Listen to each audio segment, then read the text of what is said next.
Le livre français au Canada, au Québec, c'est toujours très bien positionné et dans des créneaux particuliers où il occupe une position très importante. On pense à la littérature, entre autres, avec les grands auteurs français. On pense aussi beaucoup à la littérature jeunesse, qui va chercher un grand marché, et tout ce qui touche au niveau des essais et des ouvrages de fond.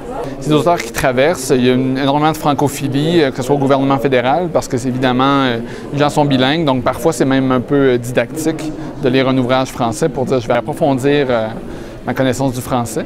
Alors oui, il y a une présence et il y a un intérêt constant pour la littérature française. C'est très important de voir comment un auteur français est ressenti à l'étranger, comment il peut exister surtout. Parce que là, quand je vois le salon, la plupart des stands sont des stands d'éditeurs canadiens. Et eh bien, ce qui fait très plaisir, c'est de voir qu'il y a des éditeurs français qui existent. J'ai vu Flammarion, j'ai vu Gallimard, Robert Laffont, Albin Michel. Et je suis venue présenter mon dernier livre, Le secret de Rita H, qui est en fait une plongée dans l'esprit de Rita Hayworth, qui est une grande actrice américaine, mais que finalement on a oublié l'actrice, on se souvient de l'icône, on se souvient de la starlette, on se souvient de la pin-up.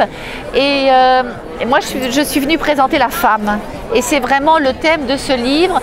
L'ambassade de France cherche à mettre en valeur la culture française. Et ça, c'est très important pour nous, auteurs, d'être connus par les services de notre pays, de voir que l'on compte, que la culture a une importance pour le pays et voilà, et d'être relayé, d'être envoyé à l'étranger pour justement faire connaître notre culture. C'est très important de voir que la littérature française, en tout cas un certain esprit français, eh bien mon Dieu, traverse des kilomètres des océans pour aller se jeter à l'assaut d'un public plus que charmant en tout cas.